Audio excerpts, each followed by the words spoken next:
Abra sua Bíblia em Êxodo, no capítulo 4, versículo 22 e 23, eu quero ler. Êxodo, capítulo 4, versículo 22. Somente os dois versículos, no último culto eu li o versículo 22, eu quero acrescentar agora o verso 23. Amém? Diz assim a palavra: dirás a Faraó, assim diz o Senhor, Israel é meu filho, meu primogênito. Repita aí a frase: Israel é meu filho, meu primogênito. E eu te disse, deixa ir o meu filho, para que me sirva. Mas tu recusaste deixá-lo ir. Por isso, matarei o teu filho, o teu primogênito. Muito bem, nós estamos falando sobre o segredo da primícia e nós estamos abordando agora sobre o ensino da entrega da primogenitura ao Senhor. Que a primogenitura é o primeiro filho, filho único naquele momento. Nós estamos vendo o Senhor tratando Israel como seu primogênito. Por quê? Israel foi criado por Deus, foi gerado por Deus.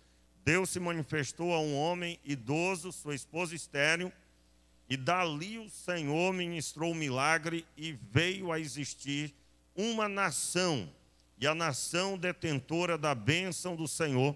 E que bênção é essa? A bênção de trazer à terra aquele que seria o Salvador de todos os homens. Deus cumpriu em Abraão o que ele disse para Adão e Eva no capítulo 3, quando nós ouvimos o Senhor falando com eles sobre a resolução das trevas, a destruição das trevas. O Senhor prometendo que a serpente teria, dizendo que a serpente teria raiva, ódio do descendente da mulher, mas ele dá ênfase à descendência e o descendente. Ele diz também que esse descendente pisaria a cabeça de Satanás e Satanás feriria o seu calcanhar. Ali é o primeiro anúncio da pessoa de Jesus na Bíblia. É claro, o cumprimento dessa palavra está no Evangelho, nos 4 Evangelhos. E o Senhor, para cumprir essa palavra, toma para si uma família, improvável família no sentido de filhos, e ele gera ali uma nação. O primeiro filho de Abrão, o filho da promessa, é consagrado ao Senhor, como sendo o Senhor digno de recebê-lo. A mesma nomenclatura, a mesma ordem que é dada ao primogênito.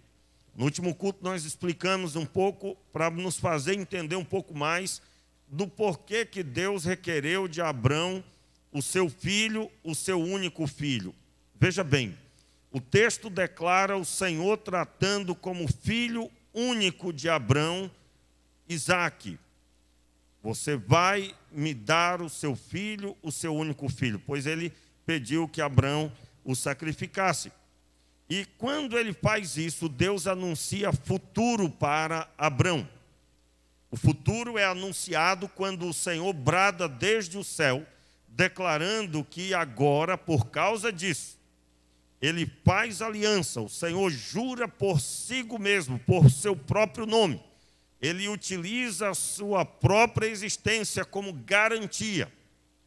E me lembro que quando eu ministrava isso aqui, eu citei, não a última mensagem, mas citei aqui, que Deus é o único momento que Deus faz um juramento desse, porque na verdade era o maior juramento sobre a terra.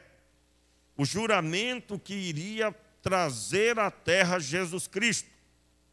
Muito bem. O que isso tem a ver com dízimos e ofertas, com entregar a oferta? Nós estamos dando ênfase que na área financeira eu preciso colocar Deus em primeiro lugar.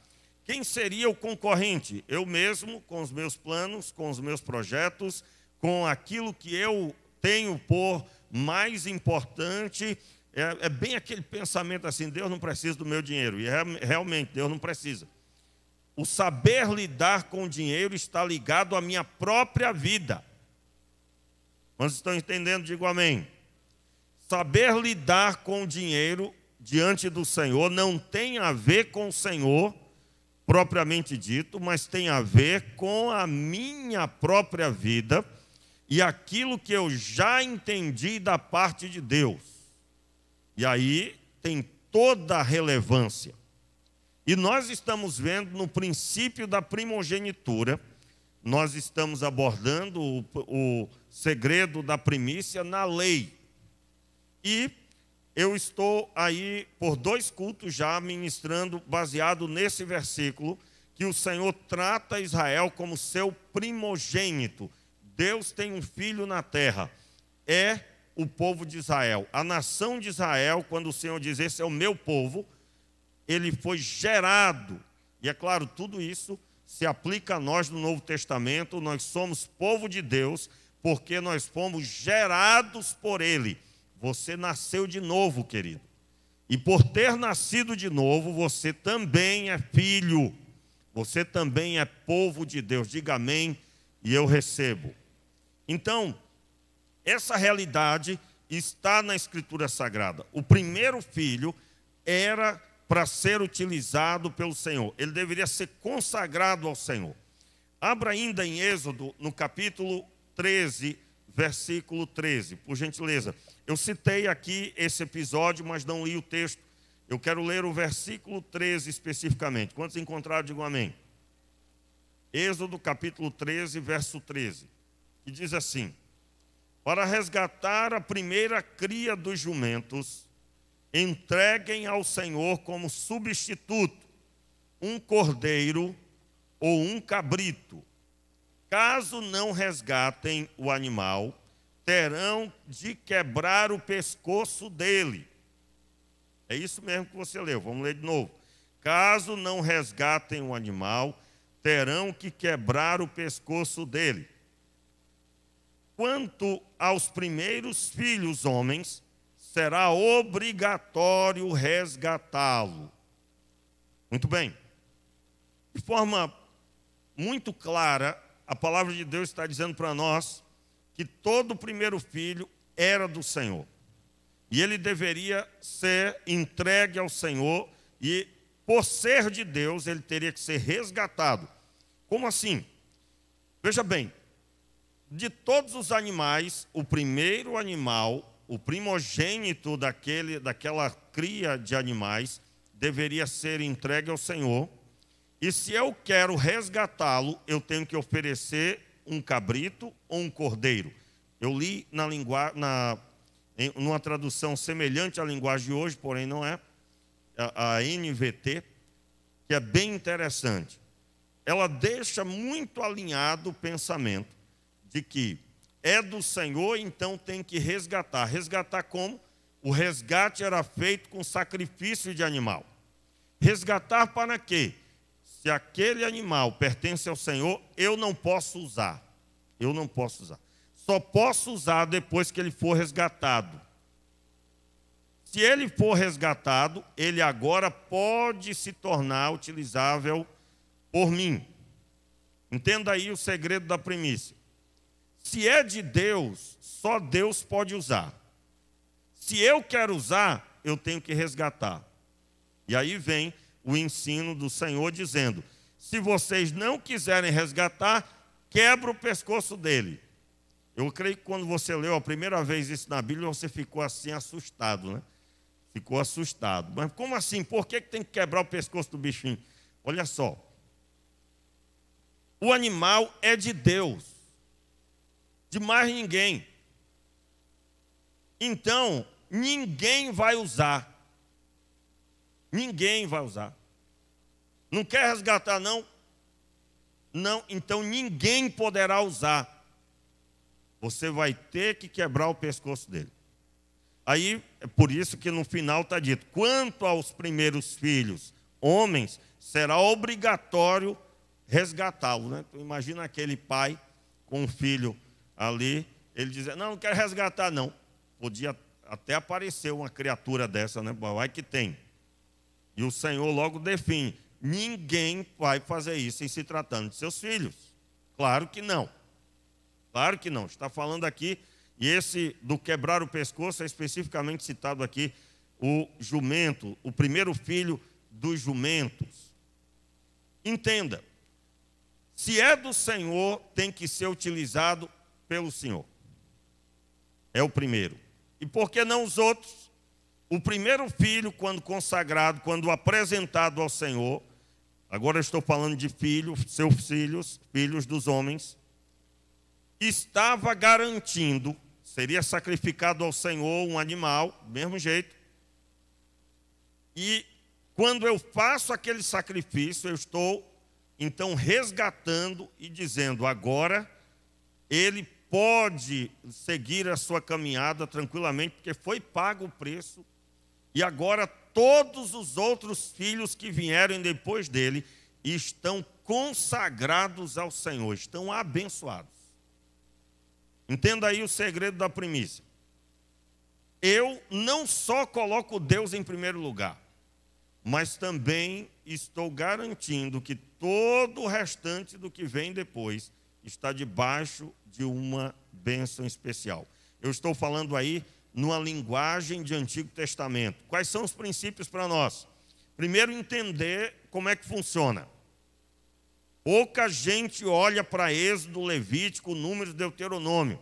Muita gente, meus irmãos, comete o erro de quando chega a lei, a pessoa já tem sono já só no primeiro título.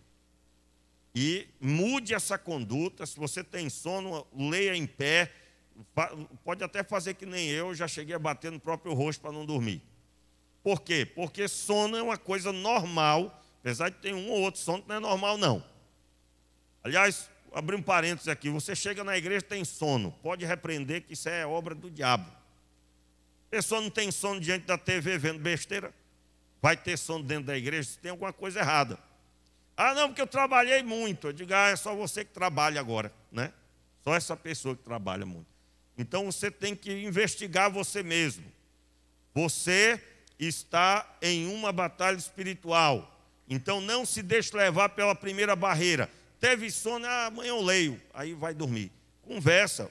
Na Bíblia não está escrito que o inimigo vai pegar leve porque a pessoa está cansada, né? A pessoa, o demônio chega: ah, eu estou sabendo que tu está cansado, eu vou pegar leve com vocês. Não existe.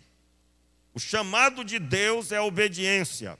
E se você precisa da Escritura Sagrada para a obediência, você não pode se deixar levar pelas barreiras.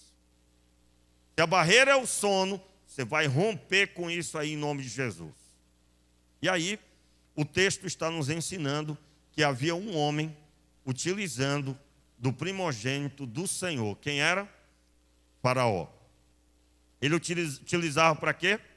Para construir suas cidades. Você vai ver isso no comecinho do texto de Êxodo. O filho era dele? Não. Era filho do Senhor e o primogênito do Senhor. Ele se utilizou. Pastor, mas Deus não demorou para mexer com isso, não. 430 anos.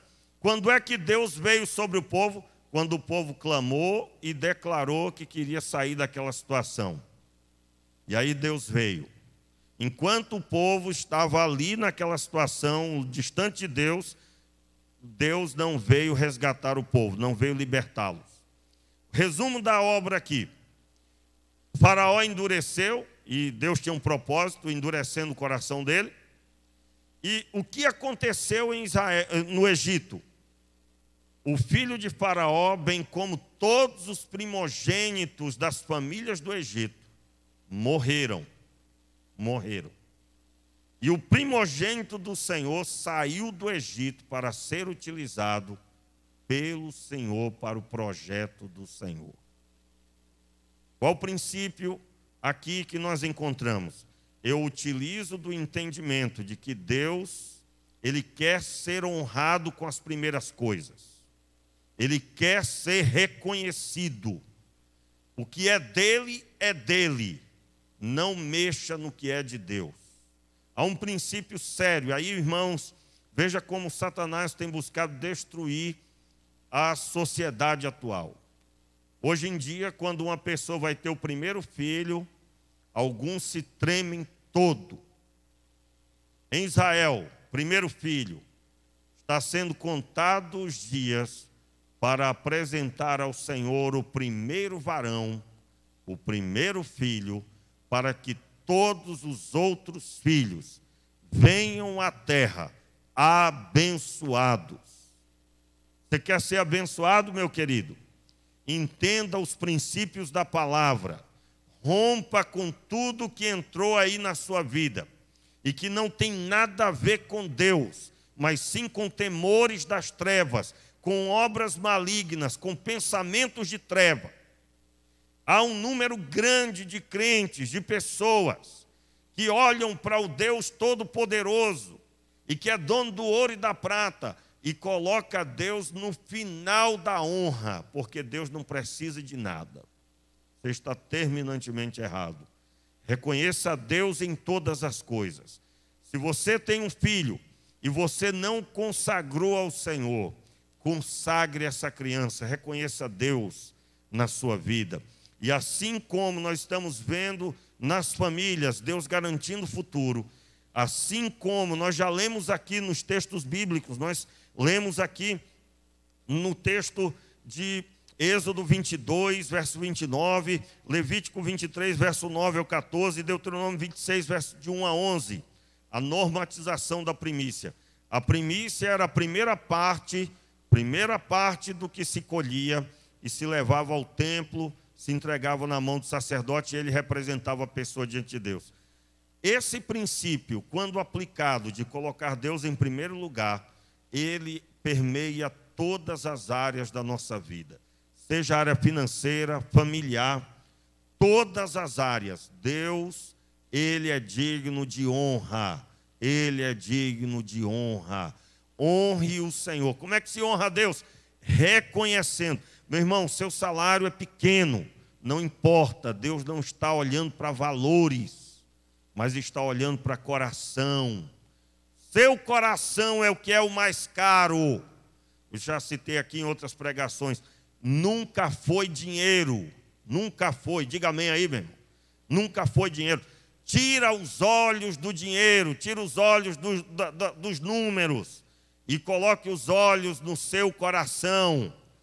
Deus está esperando que você reconheça que é Ele que livrou você dessa pandemia, é Ele que livrou você do desemprego, é Ele que foi com você na viagem, fez você voltar, foi Ele que pôs a mão, ainda que Ele deu uma pancadinha, mas Ele deu na medida certa. Você está vivo, você está vivo. Reconheça Deus.